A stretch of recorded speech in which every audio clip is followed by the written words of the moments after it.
Masyaallah muslimin rahimani wa iyyakum. Pada kesempatan Jumat yang berbahagia ini, terlebih dahulu mari kita sama-sama untuk senantiasa memuji Allah atas segala kebaikan yang masih senantiasa Allah berikan dan dapat kita rasakan bersama.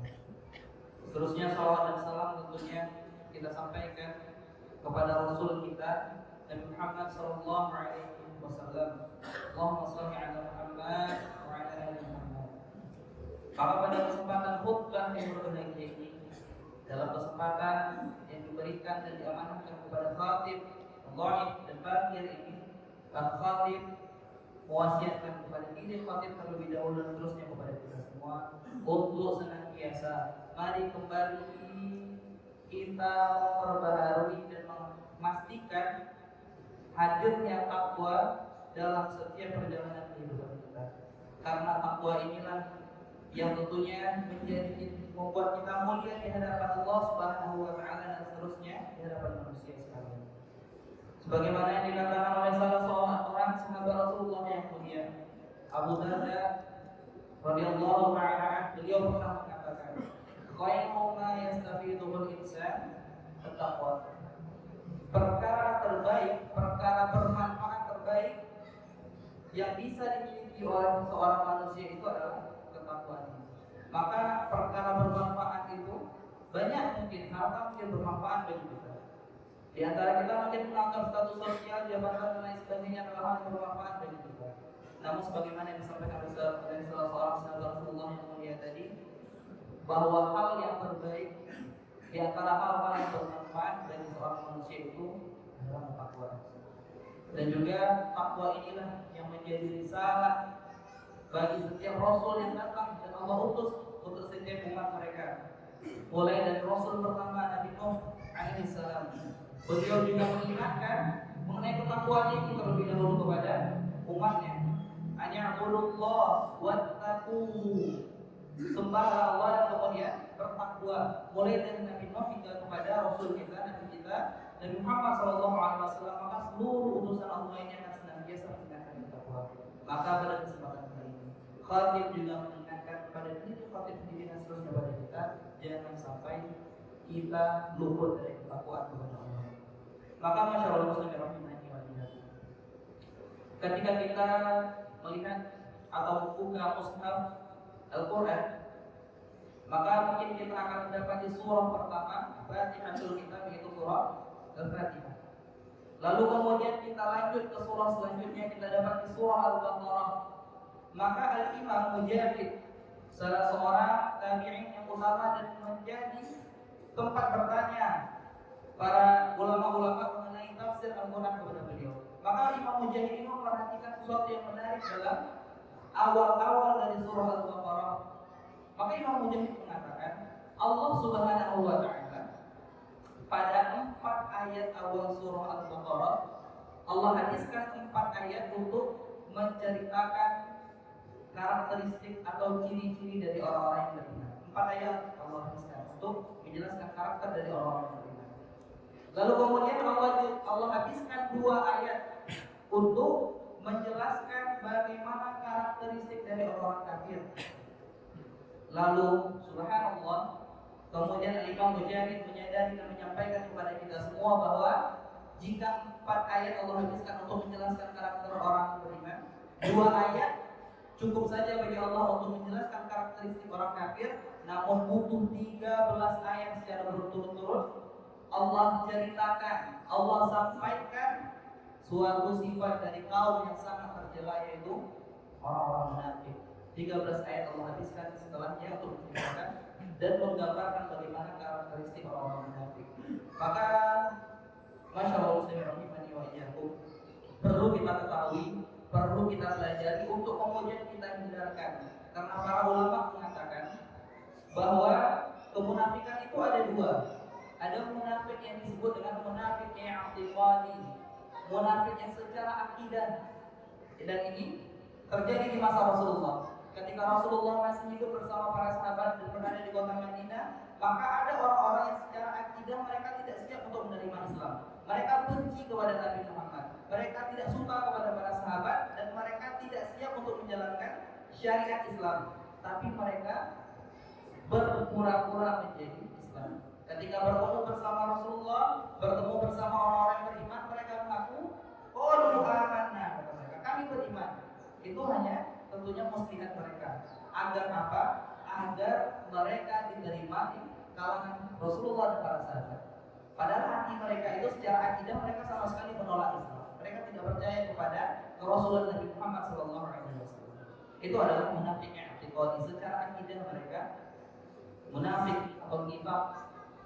Dan masyaallah muslimin, ada ulama yang mengatakan kemunafikan yang kedua, nifaq yang kedua, yaitu kemunafikan secara amal. Nah, ini mungkin yang akan senantiasa ada baik di zaman Rasulullah hingga setiap zaman, sebagaimana yang disampaikan oleh Profesor Wahbah Zuhaili rahimahullah dalam kitab tafsir beliau. Ciri-ciri orang-orang munafik itu ada sejak zaman Rasulullah, tapi juga akan senantiasa ada di setiap zaman. Maka kemungkinan untuk adanya orang munafik ini tetap ada sampai hari ini. Maka masyaallah muslimin, kita sebagai orang yang ingin tentunya terhindar dari kemunafikan ini perlu mengetahui, perlu mempelajari, perlu untuk akhirnya setelah kita ketahui kita hindarkan sifat-sifat kemunafikan ini. Karena mungkin Allah sudah menggambarkan dalam Al-Quran, Rasulullah juga sudah menceritakan di berbagai hadis tentang ayatul munafik, tanda-tanda orang munafik. Maka kita sebagai orang yang beriman berusaha sekuat mungkin, sebisa kita untuk menghindari tanda-tanda kemunafikan ini agar jangan sampai hadir dalam diri kita dan keluarga kita. Masya Allah muslimin. Maka sebenarnya apa yang menjadi tanda-tanda orang-orang munafik?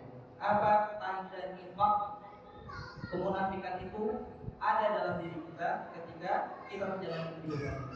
Maka Allah gambarkan terlebih dahulu dari perbuatan ataupun dari ibadah.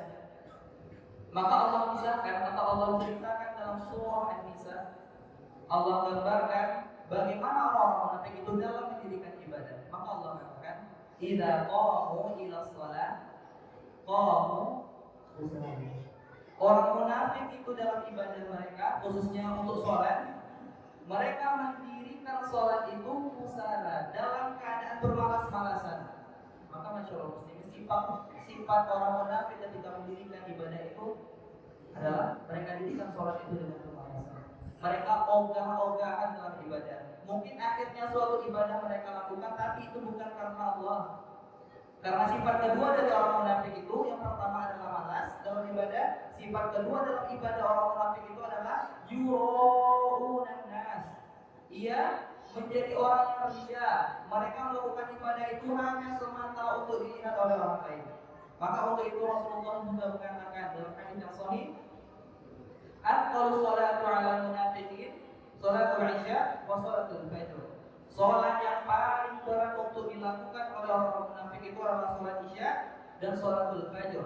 Maka Syekh Shalih Ibnu Utsaimin rahimahullah mengatakan dalam kitab syarah beliau ketika menjelaskan hadis itu, mengapa sholat isya dan subuh menjadi berat bagi orang munafik? Karena ternyata di zaman Rasulullah dahulu tidak sebagaimana kita hidup sekarang. Kalau mungkin di siang hari kita bisa diterangi oleh cahaya matahari, namun di zaman Rasulullah ketika malam itu sangat-sangat gelap karena listrik belum ada. Sehingga orang-orang munafik ketika sholat zuhur dan asar mereka mungkin hadir bersama Rasulullah. Itu mereka manfaatkan sholat zuhur dan asar itu mereka manfaatkan untuk cari muka di hadapan Rasulullah dan para sahabat. Namun ketika isya dan subuh muncullah berat hati mereka.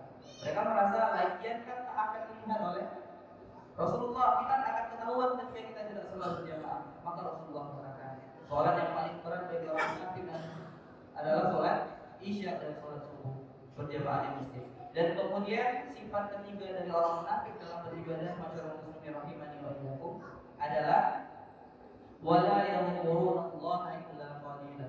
Andai pun nanti mungkin mereka sholat, andai mungkin nanti mereka melakukan ibadah, dalam ibadah yang mereka lakukan itu harusnya sholat yang didirikan itu adalah sholat untuk Allah. Yang isi dalam sholat itu harusnya kita berubudiyah dan mengingat Allah sepanjang sholat kita dan ibadah kita.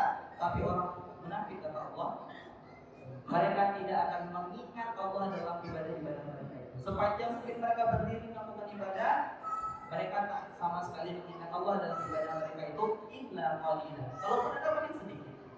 kata Allah Subhanahu wa taala. Maka ini adalah sifat orang munafik ketika melakukan ibadah. Perlu kita ketahui masyarakat muslimin rahimani wa iyyakum, kita hindari, kita pelajari untuk kemudian kita hindari. Ketika ada rasa malas dalam ibadah dalam hati kita, maka pastikan kita ketahui itu adalah sifat orang munafik dan saya bukan orang munafik. Kita hindari kemudian untuk kita paksakan diri kita dalam beribadah. Begitu juga seterusnya sebagaimana yang kita sampaikan dalam 3 karakteristik orang munafik ketika mereka beribadah. Kemudian orang-orang munafik ini juga memiliki tanda-tanda atau memiliki ciri khusus dalam pandangan hidup mereka. Bagaimana pandangan hidup orang-orang munafik? Masyaallah muslimin, ini penting untuk rasanya kita bersama ketahui. Orang-orang munafik itu adalah orang-orang yang dalam kehidupan mereka itu mereka adalah orang yang oportunis. Mereka masuk ke dalam agama Islam, berislam hanya untuk mencari keuntungan dari Islam.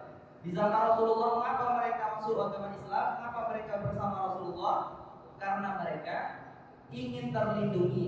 Karena ketika itu di Madinah, di kota Madinah, ketika setelah Rasulullah berhijrah ke kota Madinah, Madinah itu Islam dominan di sana. Maka mereka mencari keamanan, mencari keuntungan, masuk ke dalam agama mayoritas yang ada di Madinah. Maka masyaallah muslimin, perlu kita ketahui sifat orang munafik itu Allah jelaskan, ittakhadhu aymanahum junnah. Mereka orang-orang munafik itu menjadikan keimanan mereka itu hanya sebagai tameng. Mengapa mereka masuk Islam? Untuk cari aman. Mengapa mereka Islam? Hanya untuk mencari keamanan dan dianggap di status sosial masyarakat. Karena kalau kita tidak beragama Islam itu mungkin sulit kita untuk menjadi ketua RT, sulit kita untuk menjadi bupati dan lain sebagainya, dan wali kota dan lain sebagainya. Sehingga Islam yang mereka tampakkan itu bukan benar-benar lillahi ta'ala, namanya untuk mencari status duniawi. Mereka tidak benar-benar menjadikan Islam ini sebagai pandangan hidup mereka. Maka ini perlu kita perhatikan masyarakat muslimin rahimani wa iyyakum. Jangan sampai kita menjadi orang-orang yang sangat-sangat berbahaya ini, yang kemudian hanya berislam untuk kepentingan duniawi.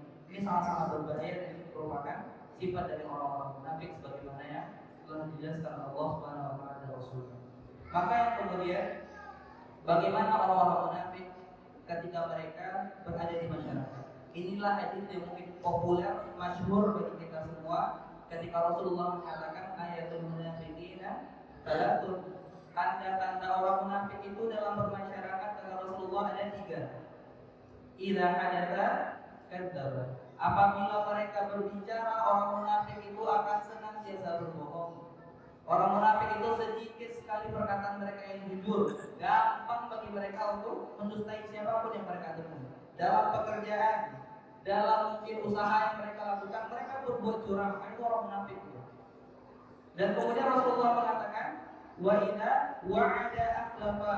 Apabila mereka berjanji, mereka menyelisihi janjinya.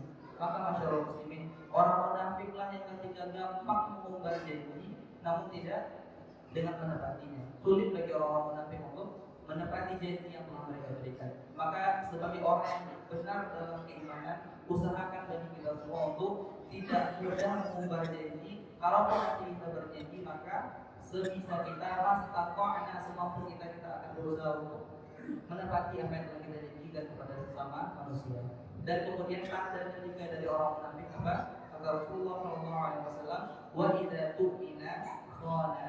Apabila mereka diberikan amanah, kita percayai orang-orang munafik ini, mereka akan mengkhianati kita. Orang munafik itu adalah orang yang senantiasa tidak bisa diharapkan, baik itu dalam hal apapun, karena mereka akan senantiasa dan gampang untuk mengkhianati amanah yang diberikan kepada mereka.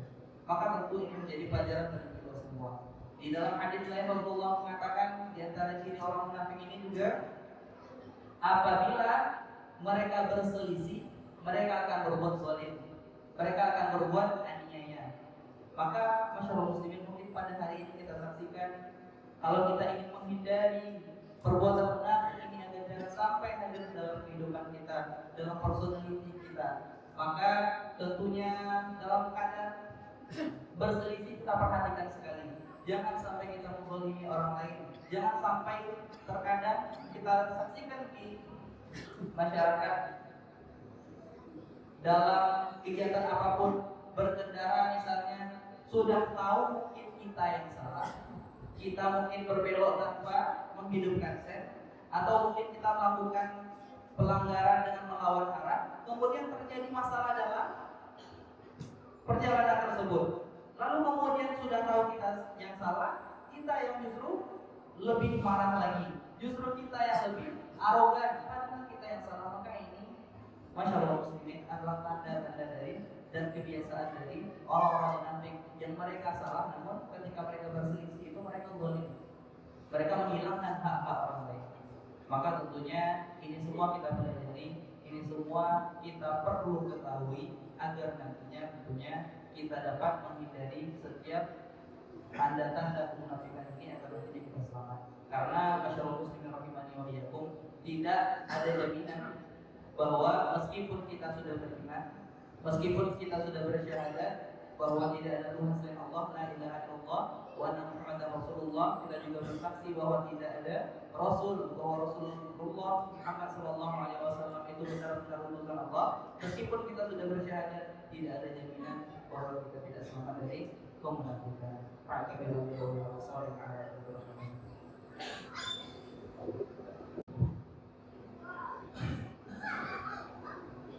Alhamdulillah, الذي ألف بين قلوبنا وأصبحنا من نعمته إخوان. ثم الصلاة والسلام على رسول الله صلى الله عليه وسلم. اللهم صل على محمد وعلى آل محمد. فيا عباد الله، إني أوصيكم ونفسي بتقوى الله وطاعته فقد فاز المتقون. اتقوا الله اتقوا الله اتقوا الله حق تقاته ولا تموتن إلا وأنتم مسلمون. Masyaallah muslimin rahimani wa iyyakum. Sebagaimana yang telah kami sampaikan pada khutbah yang pertama tadi, bahwa tidak ada garansi satupun, tak ada jaminan bahwa kita bisa selamat dari kemunafikan ini. Sebagaimana yang disampaikan oleh salah seorang tabi'in, orang yang bertemu dengan para sahabat Rasulullah namun mereka tak bertemu dengan Rasulullah. Maka salah seorang sahabat ataupun salah seorang tabi'in tadi pernah mengatakan bahwa adraktu thalathina min ashabi Rasulillah sallallahu alaihi wasallam. Tabi'in tadi mengatakan, aku bertemu setidaknya, aku mengenal setidaknya 30 orang sahabat Rasulullah. Kulluhum yaqafuna 'inda ala nafsi. 30-30-nya seluruh sahabat Rasulullah yang aku ketahui dan aku kenal itu, seluruhnya itu adalah mereka orang-orang yang takut kemunafikan ada pada diri mereka. Maka setelah sahabat Rasulullah, orang-orang yang menjadi didikan langsung, yang dididik langsung oleh Rasulullah SAW masih khawatir akan kemunafikan ini hadir dalam hati dan perbuatan mereka. Lalu bagaimana dengan kita yang tentunya jauh datangnya setelah Rasulullah SAW? Begitu juga tentunya dengan apa yang kita pelajari ini, apa yang kita sampaikan ini dapat kita perhatikan ke depannya dan seterusnya kita sampaikan kepada keluarga kita yang mungkin ada di rumah. Maka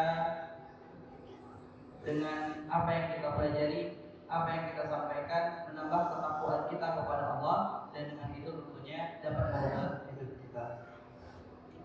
Innallaha wa malaikatahu yusholluna 'alan nabi ya ayyuhalladzina amanu shallu 'alaihi wa sallimu taslima.